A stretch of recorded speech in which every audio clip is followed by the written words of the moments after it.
Excuse me, sir. Could you help me move that heavy box over there? I can't lift it. Thank you. The young mechanic sneered and looked me up and down, his voice dripping with arrogance. Old man, you clearly can't afford our service. This isn't a charity. If you want a cheap fix, go to a junkyard. I just wanted to get my car running. My hands were shaking. I could barely hold my keys. Suddenly, a shout cracked through the garage like a whip. Get out of my shop! Stop bothering my staff! The owner rushed over, glaring at me. His name tag read, Victor, shop owner. This is Elite Performance Auto, he said slowly, like I was slow. We serve high-end clients here. People like you just waste our time. A man in a tailored suit laughed. He smells like an old basement. A teenage boy pointed at me and whispered, Dad, is he a beggar? His father pulled him away immediately. Don't look, keep walking. No one stepped in. They just stood there, watching, waiting for a scene. My name is Arthur Sterling. I'm 82 years old. That day, I wore a stained work jacket, a greased-marked cap, and boots with the soles worn thin. But they didn't know this. I am the founder of the Sterling Logistics Empire. Every year, we fund dozens, sometimes hundreds of technical schools and small workshops. This city was on our list for this year. We had planned to build a massive training facility and offer grants here, a $20 million investment. But before making that decision, I wanted the answer to one question. If I looked like I had nothing, would anyone still treat me with respect? If the answer was no, the investment would go somewhere else. Victor snapped his fingers in front of my face. Hey, old man, are you listening? You're slowing down production. He grabbed the keys from my hands. An old keychain and a single rusty key fell onto the concrete. Security, he yelled. Escort this man out, or I'm calling the cops. My chest tightened, not from anger, but from sadness. I'd spent my life hoping the world was becoming a better place. Then a clear, steady voice cut through the noise. Sir, I don't think we need to treat a visitor like this. Everyone turned. At the back of the bay stood a boy in grease-stained overalls. He looked barely 20. His name tag read, Leo, apprentice. His hands were trembling, but his eyes were firm. Sir, he said, you shouldn't talk to him like that. Victor clenched his jaw. Leo, go clean the oil pits. This has nothing to do with you. It does, he said quietly.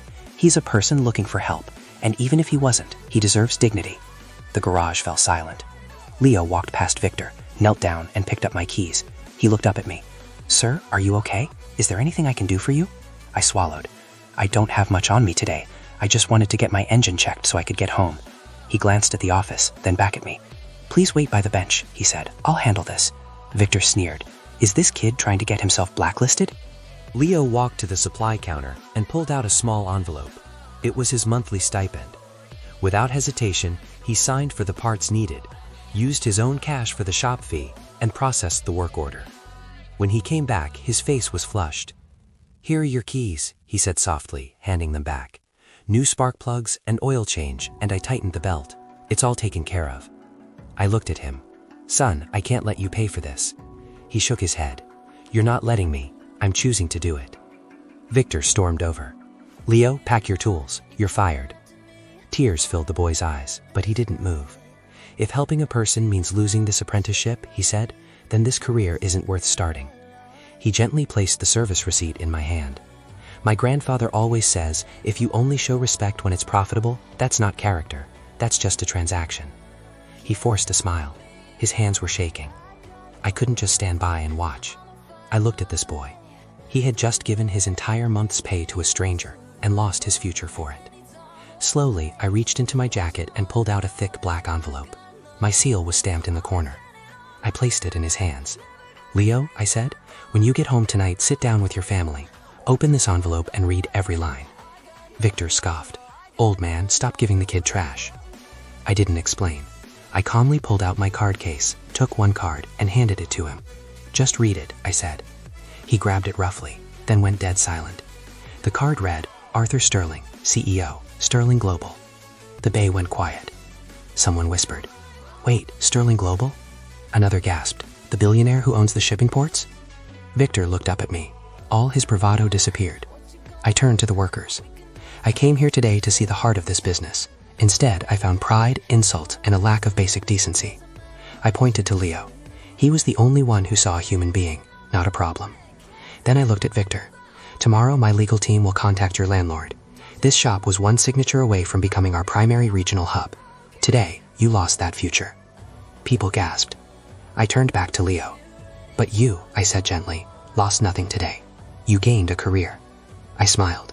Inside that envelope is a full partnership in our new facility, a deed to a home for your family, and a position as our chief of operations for this district. We're still building the hub, just not in this building. Leo fell back against a workbench, tears streaming down his face. Why? He whispered. I didn't do it for a reward. I know, I said, and that's exactly why you're the right person. I walked out of the garage to my waiting car. Behind me, the silence was heavy. Those who had laughed couldn't look my way. If you had been there, would you have joined the laughter, or would you have been the one to speak up?